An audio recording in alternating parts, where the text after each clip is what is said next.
of corporate convenience over consumer choice. Yes. It's a good line. Yeah, so, and that's what it comes down to. And so the people that are just for some reason, it's like, well, you guys are dinosaurs. It's a loud minority. It's like, well, we're still trying to protect your rights as a consumer. You understand that? We're all in this together.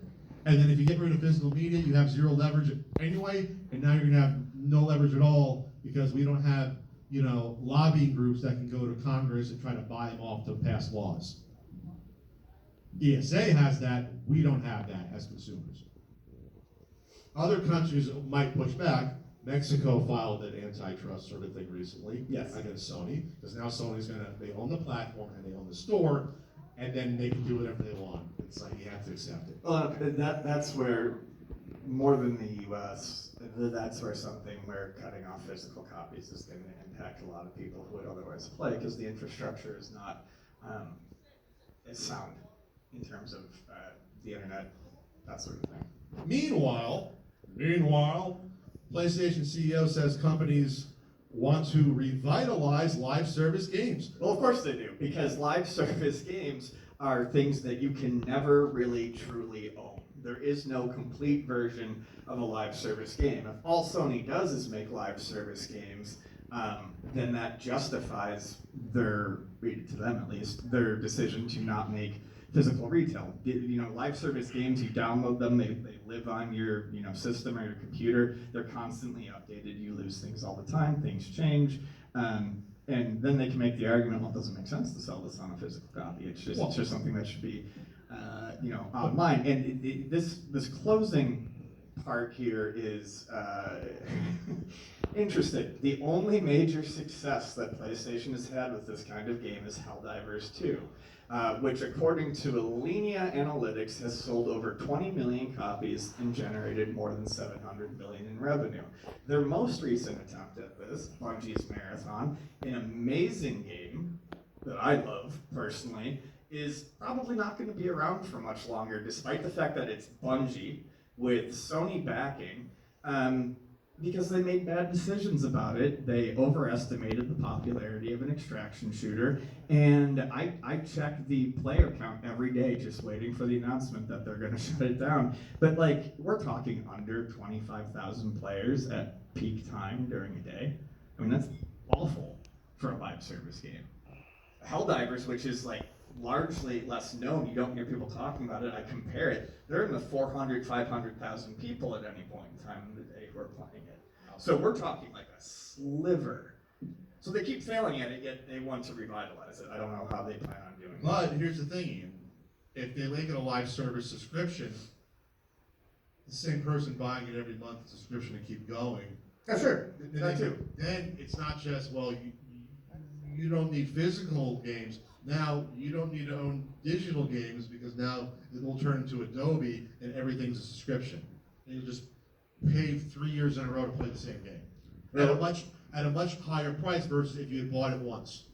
And you don't think that's going to come after this in 3, 4, 5 years? You're kidding yourself. You don't think they're going to try to do this with games? They'll make a AAA game a subscription game. They'll do it because you won't have a choice anymore.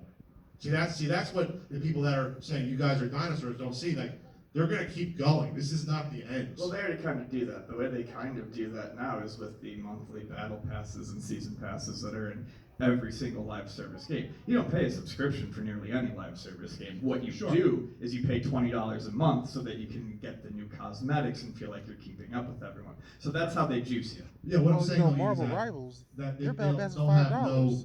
nothing I said they were stopping them cheap from as doing that battle from every pass. single game. You think they'd be gouging you the most? Sure. It's like, hey, you want the new Which God they of can War just on PSN whatever, itself. PS6? Yeah. Well, instead of paying $60, you pay $7 a month or $8 a month or whatever. That's $20 a completely month. right here, though. I'm just saying, they're going to do it. And then finally, We're not done. It's going to be more. You can talk more about this. The Take-Two boss defends no-disc version of GTA 6 equates physical releases to vinyl records. If you're already connected, who cares if you download digitally? Why have choice as a consumer, right? Why? Just listen to us, big CEO, big business. What we say is we have your concerns at heart here. Ian. That's what he's saying. I just think it's funny that he uses vinyl as the example, a format that was dead by the late 90s for everyone except for DJs, and you It's can just now the buy kind of vinyl Steam records became again something in subscription. Target. Yeah. You can buy them in Hot Didn't think about Topic. that. Taylor Swift puts her shit out on vinyl.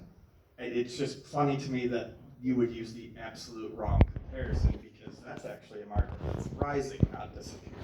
Sure, and even you hear things about, hey, they do small runs of cassette tapes here and there too. I love cassette tapes. They're cute. I don't listen to them. They're $8 at a band show. It's the cheapest way to support them. You just go, I would like to buy your tape.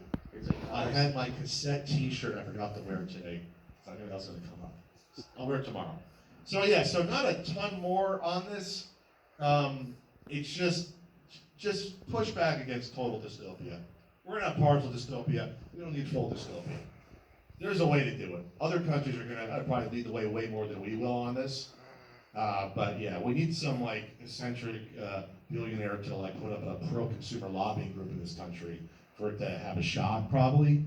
But we'll see what happens with all these lawsuits, because if all these different countries start suing Sony, they'll be forced to do something, make some, unless they just say we don't want to be in your market anymore. I don't think we're going to see any reversal on this.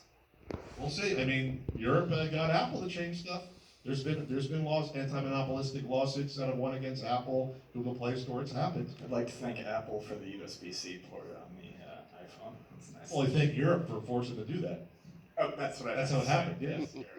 So that, like, there's good guys out there still winning battles every now and then, right? It's just less. Ian, you know we like those retro video games, right? We go to some of the conventions sometimes and look around and buy some stuff. That's right. Well, Ian, about 12 people sent me this news. It was all over the internet. A recent find happened via a game store